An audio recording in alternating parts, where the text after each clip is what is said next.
പാലാരൂപതയിലെ ഏറ്റവും പുരാതനമായ ദേവാലയമാണ് Aruvithura cent George ഫൊറോന പള്ളി. മാർത്തോമാ ശ്ലീഹ സ്ഥാപിച്ച 7.5 പള്ളികളിൽ അരപ്പള്ളിയിൽ ഒന്നാണ് അരുവിത്ര എന്നാണ് ഇവിടെയുള്ള സജീവമായ പാരമ്പര്യം. 1-ാം നൂറ്റാണ്ടിൽ തന്നെ അരുവിത്രയിലൊരു ക്രിസ്തീയ സമൂഹം ഉണ്ടായി. ഈ പള്ളിയിൽ നിന്നുമാണ് ഈ സമീപ പ്രദേശത്തുള്ള പാല, കാഞ്ഞിരപ്പള്ളി തുടങ്ങിയ സ്ഥലങ്ങളിലുള്ള എല്ലാ ദേവാലയങ്ങളും ഈ അമ്മ ദേവാലയത്തിൻ്റെ ഭാഗമായിട്ടാണ് തുടങ്ങിയത്. ധാരാളം തീർത്ഥാടകർ ഓരോ ദിവസവും എത്തുന്ന ഒരു പുണ്യസ്ഥലമാണിത്. പ്രത്യേകിച്ച് ഗീവർഗീസ് സദായുടെ മാധ്യസ്ഥം പ്രാർത്ഥിച്ചുകൊണ്ട് തിന്മയുടെ ശക്തികൾക്കെതിരെ ഏറ്റവും അധികം ദൈവത്തിൽ നിന്നും സഹായം മേടിച്ചു തരുന്ന ഒരു വിശുദ്ധൻ എന്ന നിലയിൽ ഗീവർഗീസ് സദായോട് ഈ നാട്ടിലുള്ള എല്ലാവർക്കും വല്യച്ഛനോട് വലിയ ഭക്തിയാണ്.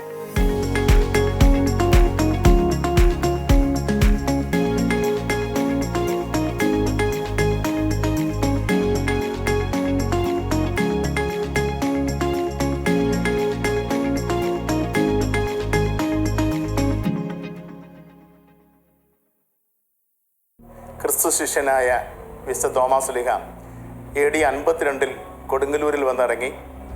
കേരളത്തിലെ ഏതാണ്ട് 7 പള്ളികൾ സ്ഥാപിച്ചതിന് ശേഷം മൈലാപ്പൂർ വഴി ചൈനയിലെത്തിയെന്നും തിരിച്ച് 72 മൈലാപ്പൂരിൽ മരണപ്പെട്ടു എന്നുമാണല്ലോ ചരിത്രത്തിൽ രേഖപ്പെടുത്തിയിരിക്കുന്നത്.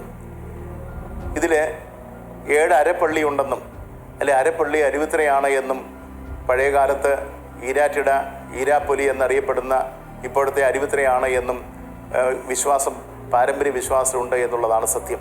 52 മുതൽ 57 വരെയുള്ള കാലഘട്ടവും അതിനുശേഷം 62 മുതൽ 69 വരെയുള്ള കാലഘട്ടത്തെക്കുറിച്ചൊക്കെ, 2ാം ഘട്ടം 62 മുതൽ 67 വരെയുള്ള കാലഘട്ടത്തെക്കുറിച്ച് വ്യക്തമായ സൂചനകളൊന്നുമില്ല എന്നുള്ളതാണ് നമ്മൾ ചരിത്രത്തിൽ കാണുന്നത്. ഇന്നത്തെ അരുവിത്ര പണ്ടറിയപ്പെടുന്നത് ഈരാറ്റിട, ഈരാപ്പൊലി എന്നാണ് എന്ന് സൂചിപ്പിച്ചിരുന്നല്ലോ.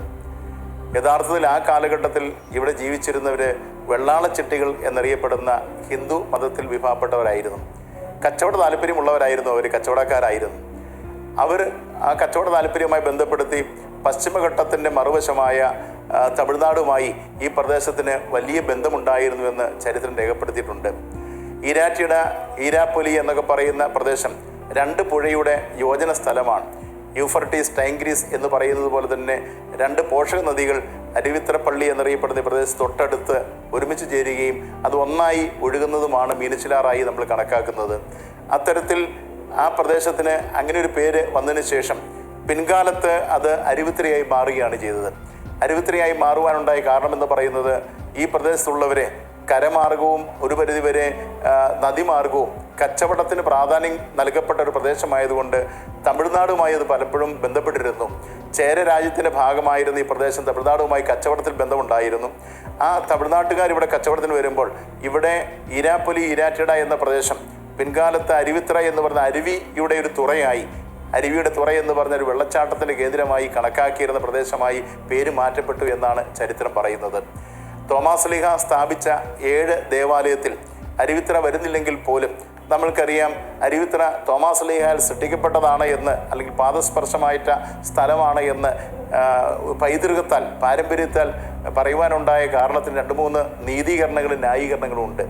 ഒന്ന്, പാരമ്പര്യ വിശ്വാസമനുസരിച്ചാണ് അരുവിത്രയിൽ തോമാ ശ്ലീഹ എത്തിയെന്ന് ചരിത്രകാരന്മാർ രേഖപ്പെടുത്തിയിട്ടുണ്ട്. നമ്മുടെ പാരമ്പര്യ വിശ്വാസം ഒരു പരിധിവരെ വലിയ തെളിവായി നമ്മൾ സ്വീകരിക്കപ്പെട്ടിട്ടുള്ളതാണല്ലോ. 2, നമ്മുടെ സിറിയൻ കത്തോലിക്ക വിഭാഗത്തിലെ എല്ലാ ദേവാലയങ്ങളും ഏതെങ്കിലും ഒരു ദേവാലയത്തിൽ നിന്ന് പിരിഞ്ഞു പോയതായിട്ടാണ് അറിയപ്പെടുന്നത്. ഇപ്പോൾ തൊട്ടടുത്തുള്ള ഒരു ദേവാലയമായി നമ്മൾ താരതമ്യം ചെയ്യുന്നില്ലെങ്കിൽ പോലും എല്ലാ ദേവാലയങ്ങളും ഏതെങ്കിലും ഒരു ദേവാലയത്തിൽ പിരിഞ്ഞതായി കാണുന്നു. പക്ഷേ അരുവിത്ര പള്ളി ഒരു മാതൃ ദേവാലയമായിട്ടാണ്, തലപ്പള്ളിയായിട്ടാണ് അറിയപ്പെടുന്നത്. അരുവിത്ര പള്ളിയിൽ നിന്ന് പിരിഞ്ഞുപോയ ദേവാലയങ്ങളുടെ ലിസ്റ്റ് മാത്രമേ നമ്മൾ കാണാൻ സാധ്യമാകൂ. അരുവിത്ര പള്ളി വേറെ ഏതെങ്കിലും ദേവാലയത്തിൽ നിന്ന് പിരിഞ്ഞു വന്നതായി ഇതുവരെ ചരിത്രം രേഖപ്പെടുത്തിയിട്ടില്ല. 3ാമതായുള്ള ന്യായീകരണം എന്ന് പറയുന്നത് ചരിത്രപരമായൊരു ന്യായീകരണമാണ്. അത് യാക്കോബ സഭയിലെ തലമുതിർന്ന മെത്രാൻ ആർക്കേദിയോൻ 4-ാമൻ ലെയ്ഡൻ യൂണിവേഴ്സിറ്റിയിലെ പ്രൊഫസർ സ്റ്റാഫിന് 1721 അയച്ച ഒരു ലെറ്ററിലും അതുപോലെ തന്നെ മത്തായി കത്തനാർ 1724 അയച്ച സഭാചരിത്രത്തിലും എല്ലാം ഈ തോമാസ് ലീഹായിൽ സ്ഥാപിതമാണ് അരുവിത്ര ദേവാലയമെന്ന് ചരിത്രത്തിൽ രേഖപ്പെടുത്തിയിട്ടുണ്ട്. മറ്റൊരു കാര്യം ഇതുമായി ബന്ധപ്പെടുത്തി സൂചിപ്പിക്കേണ്ടത്, തോമാസ് ലീഹ വന്ന സ്ഥലങ്ങളിലെല്ലാം കുരിശ് സ്ഥാപിക്കുകയും വിശ്വാസം പകർന്നു നൽകുകയുമാണ് ചെയ്തിരുന്നത്. അത്തരത്തിൽ ഒന്നെങ്കിൽ വീടുകളിൽ കേന്ദ്രീകരിച്ചും കുരിശിന് ചുറ്റും ഇരുന്ന് പ്രാർത്ഥിക്കുന്ന ഒരു ജനസമൂഹത്തെയാണ് ആ കാലഘട്ടത്തിൽ നമ്മൾ കാണുന്നത്. പള്ളി എന്നുള്ള സങ്കല്പത്തിലേക്ക് 3-ാം നൂറ്റാണ്ട് മുതലാണ്, 2-ാം നൂറ്റാണ്ട് 3-ാം നൂറ്റാണ്ട് മുതലാണ് നമ്മുടെയൊക്കെ പ്രദേശങ്ങളിൽ പള്ളി എന്നുള്ള സങ്കല്പത്തിലേക്ക് വരുന്നത്. അപ്പോൾ തോമാസ് ലീഹ നിലയ്ക്കലിലേക്ക് പോകുന്ന വഴി, അന്ന് അറിയപ്പെടുന്ന ചായൽ എന്നുള്ള സ്ഥലമാണ്, നിലയ്ക്കലേക്ക് പോകുന്ന വഴി അരുവിത്തറയിൽ എത്തി, അല്ലെങ്കിൽ അന്നത്തെ ഈരാറ്റടയിൽ എത്തുകയും ഒരു വിശ്വാസ സമൂഹത്തിന് രൂപം നൽകുകയും ചെയ്തു എന്നാണ് ചരിത്രം പറയുന്നത്. AD 62 തോമാസ് ലീഹ ഈ പ്രദേശത്തെത്തുകയും ഒരു വിശ്വാസ സമൂഹം ഏതാണ്ട് 7-8 കുടുംബങ്ങളെ വിശ്വാസത്തിലേക്ക് എത്തിച്ചേരുകയും അവർ ഒരുമിച്ച് ചേർന്ന് കുരിശിന് ഒപ്പമോ അതുപോലെ തന്നെ ചില വീടുകളിൽ കേന്ദ്രീകരിച്ച് ഒരു പ്രാർത്ഥന നടത്തി AD 161 പൂർണ്ണതോതിൽ ഒരു പള്ളിയായി ഈ പ്രദേശത്ത് ഒരു പള്ളി രൂപീകരിക്കപ്പെടുന്നത് എന്നാണ് ചരിത്രം പറയുന്നത്. 161 രൂപീകരിക്കപ്പെട്ട ഈ ദേവാലയം 4-5 പ്രാവശ്യത്തോളം, ചരിത്രത്തിൽ അങ്ങനെ സൂചിപ്പിക്കുന്നു, 4-5 പ്രാവശ്യത്തോളം പുതുക്കി പണിത് 16-ാം നൂറ്റാണ്ടാകുമ്പോഴേക്കും നമ്മൾക്കറിയാം അത് ശക്തമായ ഒരു ദേവാലയമായി മാറുന്നു. കന്യാമറിയത്തിൻ്റെ പേരിൽ ഒരു ദേവാലയമായി പൂർണ്ണതോതിൽ ഈ ദേവാലയം അറിയപ്പെടാൻ തുടങ്ങി എന്നുള്ളതാണ് ചരിത്രത്തിൽ നമ്മൾ കാണുന്നത്.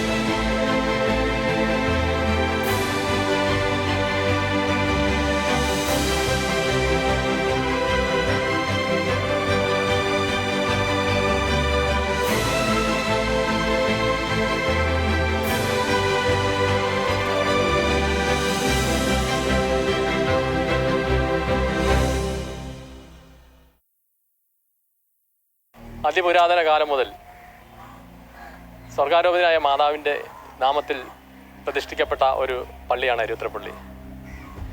അത് പലവട്ടം നവീകരിച്ച് ഏറ്റവും അവസാനം 50കളിൽ പുതുക്കി പണിതപ്പോഴും അത് ആ നാമത്തിൽ തന്നെയാണ് പ്രതിഷ്ഠിച്ചിരിക്കുന്നത്. 14-ാം നൂറ്റാണ്ടിൻ്റെ മധ്യത്തിൽ നിലയ്ക്കലുണ്ടായ പ്രതികൂല സാഹചര്യങ്ങൾ അവിടുത്തെ ക്രിസ്ത്യൻ സമൂഹം കുറേ കുടുംബക്കാർ അരുവിത്തറയിലേക്ക് കുടിയേറി. അവർ അവരുടെ മധ്യസ്ഥനായ വിശുദ്ധ ഗീർവർഗീസിൻ്റെ തിരുസ്വരൂപം വഹിച്ചുകൊണ്ട് അരുവിത്തറയിലേക്ക് എത്തി.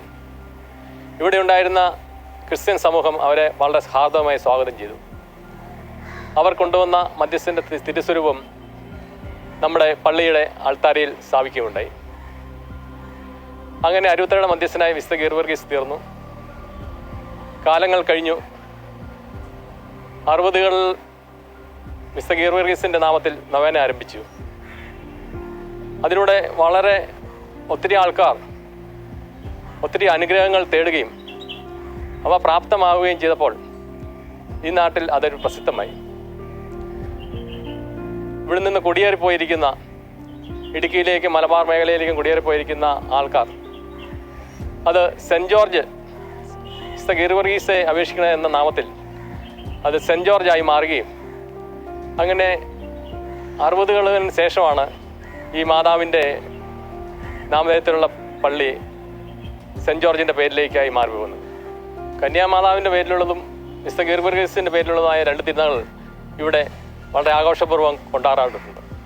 മേടമാസത്തിലുള്ള വിശുദ്ധ ഗീർവർഗീസിൻ്റെ തിരുനാളിന് വളരെ വിദൂര സ്ഥലങ്ങളിൽ നിന്ന് പോലും ആൾക്കാർ എത്തി അനുഗ്രഹം പ്രാപിക്കാറുണ്ട്. മാതാവിൻ്റെ തിരുനാൾ ഒട്ടും പ്രസക്തി ചോരാതെ ഇവിടെ കൊണ്ടാടാറുമുണ്ട്.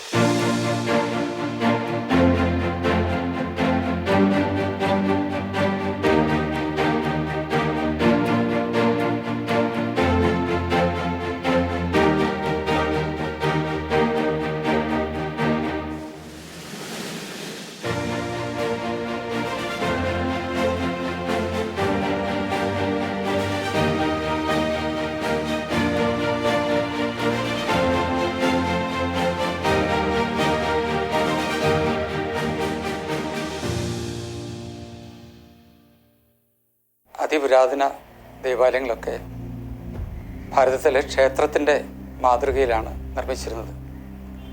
അരുവിത്രയിലെ ആദ്യ ദേവാലയവും ആ വിധത്തിലാണ് നിർമ്മിച്ചിരുന്നത്. 1952 പുതിയ ദേവാലയം നിർമ്മിക്കുന്നതിന് മുമ്പുള്ള 16-ാം നൂറ്റാണ്ടിലെ ദേവാലയത്തിൻ്റെ ഫോട്ടോസ്, ചിത്രങ്ങൾ ലഭ്യമാണ്. അത് പരിശോധിക്കുമ്പോൾ പൗരസ്ത്യ റീത്തനുസരിച്ചുള്ള കാര്യങ്ങളാണ് ആ ദേവാലയത്തിൽ ക്രമീകരിച്ചിരിക്കുന്നതെന്ന് കാണാൻ കഴിയും. 16-ാം നൂറ്റാണ്ടിലെ ദേവാലയത്തിൽ ഇപ്പോൾ വിശുദ്ധ ഗീവർഗീസ് സഹദായുടെ തിരുസ്വരൂപം സ്ഥാപിച്ചിരിക്കുന്ന സ്ഥലത്ത് അതിപുരാതനമായ ഇലച്ചായയിൽ രൂപപ്പെടുത്തിയ ചിത്രങ്ങളാണ് ഉണ്ടായിരുന്നത്. എന്നാൽ ചരിത്ര ബോധം അത്ര സൂക്ഷിക്കാൻ കഴിയാതിരുന്ന ഏതോ ഒരു സമയത്ത് അത് പുതിയ മാർബിളിലേക്ക് മാറ്റുകയുണ്ടായി. നമ്മുടെ പുരാതന പള്ളികൾക്കെല്ലാം ആ പള്ളിയുടെ മുറ്റത്ത് ക്ഷേത്രങ്ങൾക്ക് എന്നതുപോലെ തന്നെ കുളമുണ്ടായിരുന്നു. കുറവലങ്ങാട് പള്ളിയുടെ മുൻപിൽ കുളമുണ്ടായിരുന്നു. ഈ അരുവിത്ര പള്ളിയുടെ മുൻപിൽ കുളമുണ്ടായിരുന്നു. മുട്ടുചിറ ഫൊറോന പള്ളിയുടെ ഇതുപോലെ കുളമുണ്ട്. ഇതെല്ലാം ദേഹശുദ്ധി വരുത്തി ദേവാലയത്തിലേക്ക് പ്രവേശിക്കുന്ന ഭാരത പാരമ്പര്യത്തിൻ്റെ ഒരു ഭാഗമാണ്. ഇപ്പോഴീ പള്ളി ഇരിക്കുന്ന അതിൻ്റെ തൊട്ട് തെക്ക് വശം എന്ന് പറയുന്നത് പള്ളിയുടെ മുറ്റം ഏറ്റവും ആദ്യത്തെ സെമിത്തേരി ആയിരുന്നു. പള്ളിയുടെ മുറ്റത്തോട് ചേർന്നാണ് ആളുകളെ സംസ്കരിച്ചിരുന്നത്. ആ സെമിത്തേരിയുടെ ഒരു ഭാഗവും കൂടി ചേർത്താണ് പുതിയ പള്ളി രൂപപ്പെടുത്തിയിരിക്കുന്നത്. അതിപുരാതന കാലത്ത് ഇതുപോലെയുള്ള കല്ലറകൾ നിർമ്മിക്കുന്ന, പ്രത്യേകിച്ച് കുടുംബ കല്ലറകൾ നിർമ്മിക്കുന്ന പതിവ് ഇല്ലാതിരുന്നതുകൊണ്ട് ആളുകളെ മണ്ണിലേക്ക് തന്നെ ആളുകൾ പോകുന്നു എന്ന സങ്കല്പത്തിലാണ്, ആ വിശ്വാസത്തിലാണ് സംസ്കരിച്ചിരുന്നത്. പള്ളിയുടെ മുൻപിലുള്ള കൽക്കുരിശ് അതിപുരാതനമാണ്. അതുപോലെ പള്ളിയുടെ മുമ്പിൽ പഞ്ചലോഹ കുരിശ് സ്ഥാപിച്ചിട്ടുണ്ട്. ഈ പള്ളിയിൽ പ്രധാന അൾത്താരയിൽ വെച്ചിരിക്കുന്ന ഏറ്റവും പ്രധാനപ്പെട്ട രൂപം പരിശുദ്ധ അമ്മയുടേതാണ്, സ്വർഗാരൂപതയായ അമ്മയുടേതാണ്.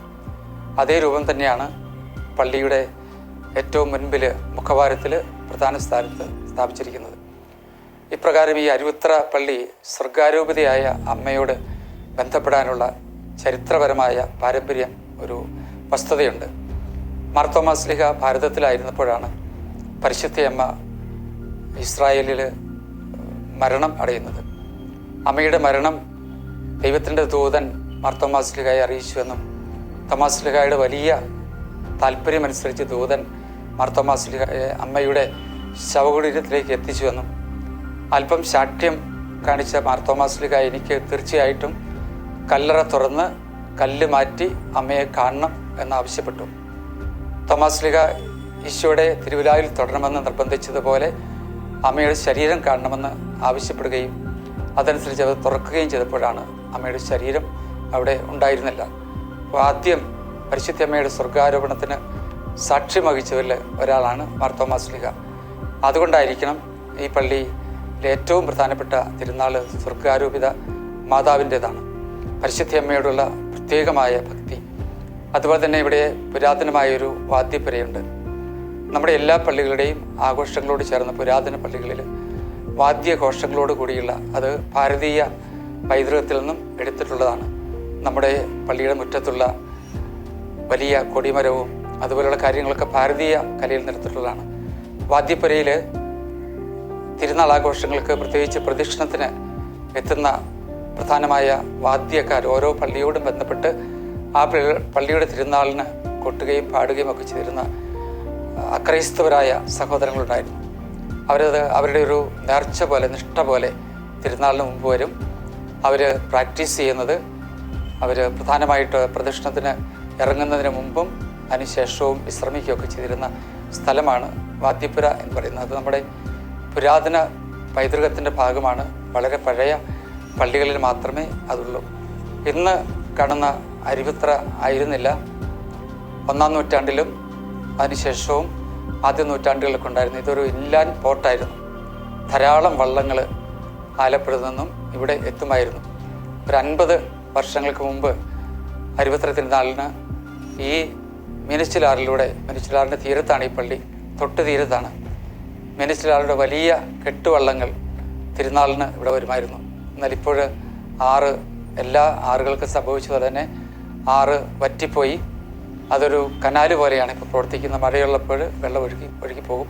ഇതൊരു വലിയ ഉൾനാടൻ തുറമുഖമായിരുന്നു. അതുകൊണ്ട് തന്നെയാണ് മാർ തോമാസ് ലീഗ ഇവിടെ വരാനുള്ള സാധ്യത വളരെ കൂടുതലായിട്ട് നമ്മൾ പരിഗണിക്കേണ്ടത്. അരിയുത്രയുടെ സാംസ്കാരിക പൈതൃകം അത് സൂചിപ്പിക്കുന്ന കല്ലിൽ കൊത്തിയ ലിഖിതങ്ങൾ ഈ പള്ളിയുടെ മുറിയുടെ ഭിത്തികളിൽ ശേഖരിച്ച് വച്ചിട്ടുണ്ട്. അതിപുരാതനമായ ലിപികളാണ് അവയൊക്കെ. അത് ആദ്യ നാളുകളിലൂടെ സംസ്കരിച്ച ക്രിസ്ത്യാനികളുടെ വിവരങ്ങളാണ് രേഖപ്പെടുത്തിയിരിക്കുന്നത്.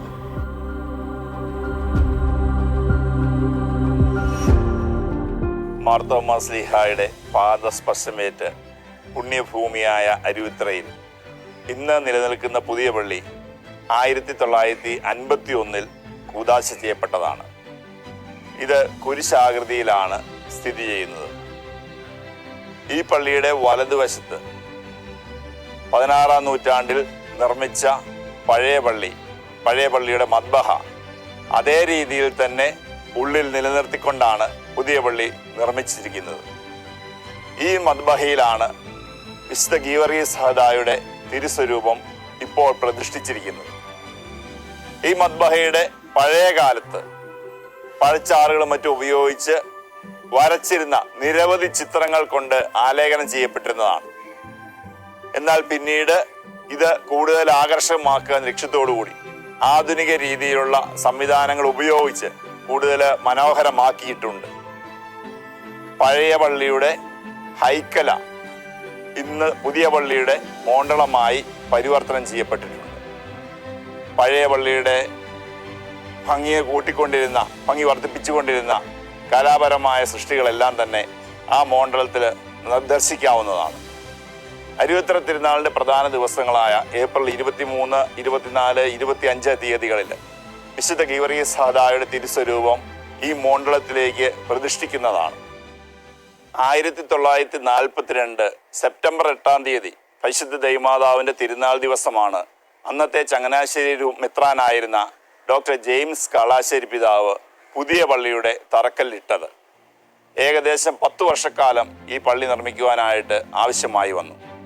തമിഴ്നാട്ടിലെ മാർത്താണ്ഡത്തു നിന്നുള്ള വിദഗ്ധരായ തൊഴിലാളികളാണ് പൂർണ്ണമായും കരിങ്കല്ലിനാൽ നിർമ്മിക്കപ്പെട്ട ഈ പള്ളി നിർമ്മിക്കുവാനായിട്ട് സഹായിച്ചത്. ഗോത്തിക് നിർമ്മാണ രീതിയിലാണ് ഈ ദേവാലയം നിർമ്മിക്കപ്പെട്ടിരിക്കുന്നത്. കുരിശാകൃതിയിൽ നിർമ്മിക്കപ്പെട്ടിരിക്കുന്ന ഈ ദേവാലയത്തിന് 170 അടി നീളവും 50 അടി വീതിയുമുണ്ട്. കുരിശുകൾ വരുന്ന ഭാഗത്ത് 100 അടി വീതിയുണ്ട്. 52 അടിയാണ് ഈ ദേവാലയത്തിൻ്റെ ഉയരം. 4 മുഖവാരങ്ങളുള്ള ഈ ദേവാലയത്തിൻ്റെ മുൻവശത്തെ പ്രധാന മുഖവാരത്തിന് 120 അടി ഉയരമുണ്ട്. പൂർണ്ണമായും കരിങ്കല്ലിനാൽ നിർമ്മിക്കപ്പെട്ടിരിക്കുന്ന ഈ മുഖവാരം 4 തട്ടുകളായിട്ടാണ് നിർമ്മിക്കപ്പെട്ടിരിക്കുന്നത്. 2 ചെറിയ സ്തൂപങ്ങളും 2 വലിയ സ്തൂപങ്ങളും ഈ മുഖവാരത്തിൽ ദർശിക്കാവുന്നതാണ്. മുൻവശത്തെ മുഖവാരത്തിൻ്റെ നടുഭാഗത്തായിട്ടാണ് വിശുദ്ധ ഗീവർഗീസ് സഹദായുടെ വലിയൊരു പ്രതിമ സ്ഥാപിച്ചിരിക്കുന്നത്. ആനവാതിലിന് മുകളിലായി വരുന്ന ആദ്യത്തെ തട്ടിൽ ദേവാലയത്തിൻ്റെ ആദ്യത്തെ മധ്യസ്ഥയായിരുന്ന പരിശുദ്ധ കന്യാമറിയത്തിൻ്റെ സ്വർഗാരോപിത മാതാവിൻ്റെ തിരുസ്വരൂപം സ്ഥാപിച്ചിട്ടുണ്ട്. 120 അടിയോളം ഉയരം വരുന്ന പ്രധാന മുഖവാരത്തിന് മുകളിലായി 15 അടി ഉയരമുള്ള ക്രിസ്തുരാജന്റെ രൂപം സ്ഥാപിച്ചിട്ടുണ്ട്. ദേവാലയത്തിന് ചുറ്റുമായി വരുന്ന വാതിലുകളും ജനലുകളുമെല്ലാം ഗോത്തിക് മാതൃകയിലാണ് നിർമ്മിച്ചിരിക്കുന്നത്. ഗോത്തിക് മാതൃകയിൽ നിർമ്മിച്ചിരിക്കുന്ന ദേവാലയങ്ങളിൽ കാണാവുന്നത് പോലെ കളറുള്ള ഗ്ലാസുകളും ഷേപ്പുകളുമെല്ലാമാണ് ഈ വാതിലുകളും ജനലുകളും നിർമ്മിക്കുവാനായിട്ട് ഉപയോഗിച്ചിരിക്കുന്നത്. പ്രധാന മുഖവാരവും പള്ളിയുടെ ചുറ്റുമുള്ള ഭാഗങ്ങളും വിവിധ കലാപരമായ സൃഷ്ടികൾ കൊണ്ട് ആകർഷകമാക്കിയിട്ടുണ്ട്. പഴയ പള്ളി പൊളിച്ച് പുതിയ പള്ളി നിർമ്മിച്ചപ്പോൾ പഴയ പള്ളിയുടെ പ്രധാന വാതിലിൻ്റെ ഭാഗമായിരുന്ന കരിങ്കൽ നിർമ്മിതമായ റോമൻ കമാനത്തിൻ്റെ ഒരു ഭാഗം പുതിയ പള്ളിയുടെ സൈഡിലായിട്ട് സ്ഥാപിച്ചിട്ടുണ്ട്. 3 പടികളും അതിന് മുകളിൽ ഒരു കുരിശുമായിട്ട് ഇത് ദർശിക്കാവുന്നതാണ്. ദേവാലയത്തിൻ്റെ ഉള്ളിലേക്ക് പ്രവേശിക്കുമ്പോൾ വലിയ നീളമേറിയ തൂണുകളും ആർച്ചുകളും കൊണ്ട് നിർമ്മിക്കപ്പെട്ടിരിക്കുന്നതാണെന്ന് കാണാവുന്നതാണ്. പഴയ രീതിയിലുള്ള ഗോത്തിക് മാതൃകയുള്ള നിർമ്മാണ പ്രവർത്തനങ്ങളാണ് ഇവിടെയും നമുക്ക് ദർശിക്കാൻ സാധിക്കുന്നത്. മേൽക്കൂര മൊത്തം തന്നെ തടി ഉപയോഗിച്ച് പാനൽ ചെയ്തിരിക്കുകയാണ്. കുരിശാകൃതിയിൽ നിർമ്മിക്കപ്പെട്ടിരിക്കുന്ന ദേവാലയത്തിൻ്റെ വലതുവശത്തായി 16-ാം നൂറ്റാണ്ടിൽ ഉണ്ടായിരുന്ന ദേവാലയത്തിൻ്റെ മദ്ബഹ അതേ രീതിയിൽ തന്നെ നിലനിർത്തുകയും അവിടെ വിശുദ്ധൻ്റെ തിരുസ്വരൂപം സ്ഥാപിക്കുകയും ചെയ്തിട്ടുണ്ട്. ഇടത് ഭാഗത്തായിട്ട് 2 ഉപതാൾത്താരകൾ ദർശിക്കാവുന്നതാണ്.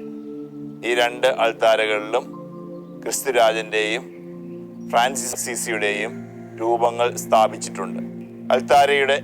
പള്ളിയുടെ ഇടതുവശത്തായി പഴയ കാലത്ത് നിർമ്മിക്കപ്പെട്ടിട്ടുള്ള ചിത്രപ്പണികളാൽ ആലേഖനം ചെയ്ത കല്ലുകൊണ്ട് നിർമ്മിച്ച മാമോദീസ തൊട്ടി ദർശിക്കാവുന്നതാണ്. പള്ളിക്കുള്ളില് വിവിധ വിശുദ്ധരുടെ രൂപങ്ങൾ സ്ഥാപിച്ചിട്ടുണ്ട്. വിശുദ്ധ തോമാസ് ശ്ലീഹായുടെ തിരുശേഷിപ്പും ആ കൂടെ തന്നെ സ്ഥാപിച്ചിട്ടുണ്ട്.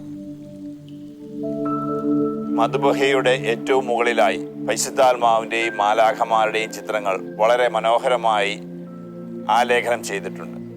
മദ്ബഹയുടെ ഏറ്റവും മുകളിലായി ഈശോയുടെയും തൊട്ടു താഴെ വിശുദ്ധ ഗീവർഗീസ് സഹദായുടെയും അതിന് താഴെയായി പരിശുദ്ധ ദൈവമാതാവിൻ്റെയും സൈഡിൽ തോമാസ് ശ്ലീഹായുടെയും യൗസേപ്പ് പിതാവിൻ്റെയും രൂപങ്ങൾ സ്ഥാപിച്ചിട്ടുണ്ട്. ഈട്ടിത്തടിയാൽ പൂർണ്ണമായും നിർമ്മിക്കപ്പെട്ടിരിക്കുന്ന മദ്ബഹ വളരെ മനോഹരമായ ഒരു കാഴ്ചയാണ്. വളരെ നീളമേറിയ തിരിക്കാലുകളും തടികൾ കൊണ്ട് നിർമ്മിച്ച പൂക്കളും ഉപയോഗിച്ച് ഈ അൾത്താര മനോഹരമാക്കിയിട്ടുണ്ട്. സ്വർണ്ണ ഛായ ചിത്രങ്ങൾ ഈ അൾത്താരയെ കൂടുതൽ ആകർഷകമാക്കുന്നു. അൾത്താരയുടെ താഴെയായി തുണിയിൽ ചിത്രീകരിച്ച അന്ത്യത്താഴത്തിന്റെ ചിത്രം ആലേഖനം ചെയ്തിട്ടുണ്ട്.